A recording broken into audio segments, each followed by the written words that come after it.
ইতিবাচক ধারায় সপ্তাহ শেষ করল ঢাকার শেয়ার বাজার।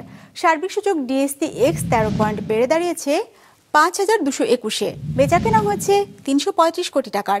লেনদেনে অংশ নেওয়া প্রতিষ্ঠানগুলোর মধ্যে দর বেড়েছে 119টির, কমেছে 201টির, আর অপরিবর্তিত আছে 77টির দর।